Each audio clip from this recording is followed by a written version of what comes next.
दोस्तों, कुछ लोग बर्फीले तूफान में फंस गए थे, लेकिन वहां से बाहर निकलना खतरे से खाली नहीं होता।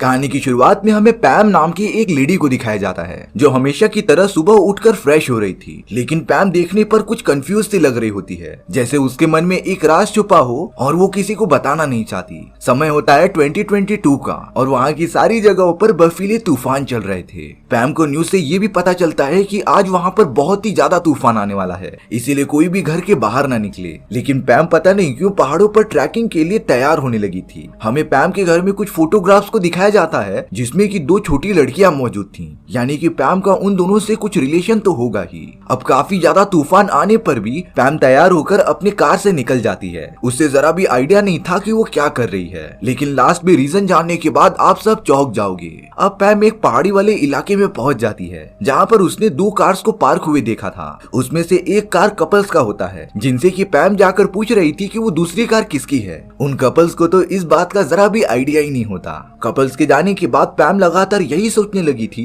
कि ये कार किसकी है और यहाँ पर क्या कर रही है। अब पैम बिना टाइम वेस्ट किए अपने ट्रैकिंग सूट पहनकर पहाड़ पर चढ़ना स्टार्ट कर देती है। उसे ट्रैकिंग करना बहुत ही अच्छा लगता था। हालांकि उस पूरी जगह पर तूफान बढ़ते ही जा रहा था, लेकिन पैम किसी भी कीमत में रुकने नहीं वाली होती और अब वो लगातार ऊपर चढ़ना स्टार्ट कर देती है। रास्ते में अचानक से उसकी एक स्टिक टूट गई थी, जिसे कि वो एकदम शांति वाले मूड में टेप लगा देती है और इसे ठीक करके आगे बढ़ने लगती है। पैम को जरा भी डर नहीं लग रहा होता कि आखिर में वो क्या कर रही है। अब वहाँ पर धीरे धीरे तूफान बढ़ने लगता है। दरअसल पैम को लग रहा था कि नीचे जो कार मौजूद थी उसका मालिक अभी भी इन्हीं पहाड़ों के बीच फंसा हुआ है। इसीलिए पैम एक फ्लैट जगह पर पहुंचने के बाद आवाज देने लग जाती है, जिससे कि अगर कोई भी यहाँ पर फंसा होगा वो उसकी आवाज सुन ले। लेकिन वो पूरी जगह एकदम से सुनसान होती है। पैम को वहाँ पर कोई भी नहीं मिलता, इसीलिए वो अपने रास्ते पर आगे बढ़ने लगी थी। तभी अचानक से पैम एक गड्ढे में गिर जाती है। गड्ढे के ऊपर बर्फ लगी होने की वजह से वो दिखाई नहीं दे रही थी और अब पैम उस गड्ढे के अंदर फंस चुकी थी। वो लगातार मदद के लिए आवाज लगाते जा रही होती है, लेकिन उसकी बदकिस्मती थी कि वहाँ पर कोई भी मौजूद नहीं होता और अब कोई भी ऑप्शन ना होने की वजह से पैम उस गड्ढे से बाहर निकलने की कोशिश करने लगती है। पहली बार में तो वो गड्ढे में से ऑलमोस्ट निकल ही गई थी, लेकिन पैर फिसलने की वजह से वो वापस से गड्ढे में गिर जाती है। पैम को चोट लगने की वजह से वो थोड़ी देर तक तो बेहोश ही हो गई थी, लेकिन उसे अपने घर पर रखी गई फोटोग्राफ्स में जो लड़कियां थीं, उनके विजन्स आने लगते हैं। शायद से वो दोनों लड़कियां पैम की बेटी हैं, पर वो दोनों हमें पैम के घर पर क्यों नहीं दिखी। अब इन सारी चीजों के बाद पैम को हिम्मत आ जाती है। वो फिर से अपनी पूरी जान लगाकर गड्ढे से बाहर निकलने लगी थी। इस बार वो कामयाब भी हो जाती है, लेकिन वापस लौटने के बजाय पैम माउंटेन के ऊपर चढ़ती जा रही थी। पता नहीं उसे ऐसी कौन सी चीज मोटिवेट कर रही होती है, जिससे कि वो हार नहीं मान रही थी। लेकिन अब कुछ ही दूर जाने के बाद पैम को वहाँ पर एक आदमी बैठा हुआ दिखाई देता है। पैम तुरंत भागते हुए उस आदमी के पास चली गई थी। उस आदमी की तो पूरी बॉडी एकदम से ठंडी पड़ चुकी थी, दोनों पैर पूरी तरीके से जम चुके थे और अगर वो थोड़ी देर यहाँ पर और रहा ना, तब वो आदमी हाइपोथर्मिया की वजह से मारा जाएगा। पैम तुरंत उस आदमी के पैरों को रब करना स्टार्ट कर देती है।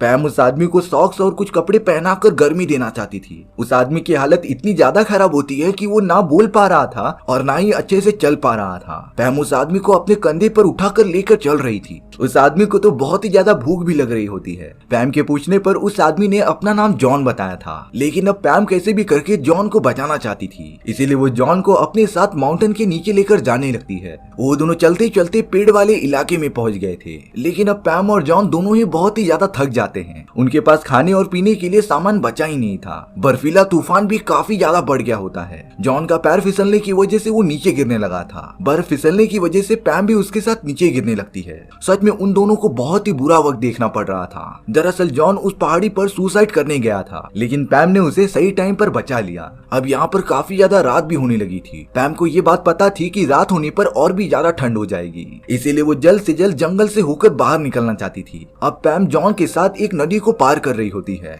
लेकिन जॉन जैसे ही ट्राई करता है, वो पानी के अंदर गिरता हुआ लगातार आगे चले गया था। पैम तो इसमें कुछ कर ही नहीं सकती थी। थोड़ी देर बाद जॉन तो एकदम पानी के अंदर गायब भी हो गया था। अब पैम अकेले ही आगे बढ़ना स्टार्ट कर देती है।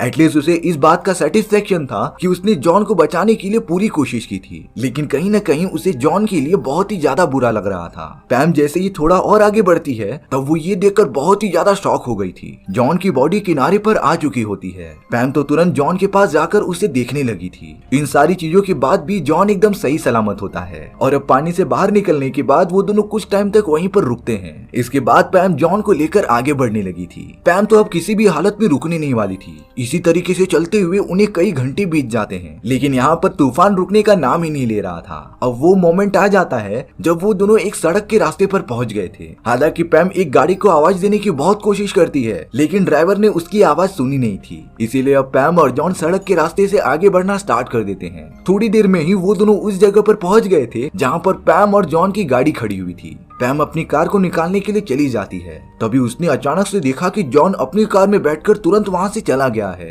पैम कुछ भी नहीं समझ पा रही थी। उसने जॉन की जान बचाई है और जॉन तो उसे थैंक यू किए बिना ही चला गया। पैम कैसे भी अपने घर पर आ जाती है। अब पैम कुछ सोचने लगती है। दरअसल ये बात थी कुछ दिनों पहले की, जहाँ पर गलती से उसके घर में गैस लीक होने की वजह से पैम की दोनों बेटियां दम घुटने की वजह से मारी गई थी। हालांकि पैम का भी दम घुट रहा होता है, लेकिन इसके कमरे की खिड़कियां खुली थी और जब उसे इस बात का रियलाइजेशन होता है तब तक उसकी दोनों बेटियां मर चुकी होती हैं। इन सारी बातों की वजह से पैम का मानसिक संतुलन एकदम से बिगड़ गया था। वो कुछ भी नहीं समझ पा रही थी कि वो करे क्या। और ये बात होती है हाइकिंग पर जाने के एक दिन पहले। अब उठने के बाद पैम ने न्यूज पर ये देखा कि उसकी फोटो और न्यूज वायरल हो रही है। जॉन ने पैम के बारे में रिपोर्टर्स को सारी बातें बता दी कि कैसे उसने मेरी जान बचाई। पैम के घर पर एक रिपोर्टर भी आ जाता है न्यूज कवर करने के लिए, लेकिन पैम रिपोर्टर से सिर्फ एक बात पूछती है कि जॉन कहाँ पर है। अब पैम दिए गए एड्रेस के अकॉर्डिंग एक कैफे में आ गई थी, जहाँ पर जॉन आराम से बैठा हुआ होता है। पैम जॉन को लगातार देखते जा रही थी। तब जाकर पैम ने ये बताया कि उसकी गर्लफ्रेंड पहाड़ों पर इसी तरीके से ट्रैकिंग करने की वजह से मारी गई थी, इसलिए जॉन पहाड़ों पर अपनी जान देने चला गया था। लेकिन अब जॉन पैम का शुक्रिया अदा करता है कि उसने जिंदगी में आगे बढ़ने का मैसेज दिया और उसकी जान बचाई। जॉन के मन से सुसाइड करने के थॉट्स एकदम से चले जाते हैं और तो और पैम जो अपने बच्चों को मारने का खुद को कातिल मानती थी, वो इस बोझ को अपने सर से हटा देती है। उसने तो 4 और बच्चों को अडॉप्ट कर लिया था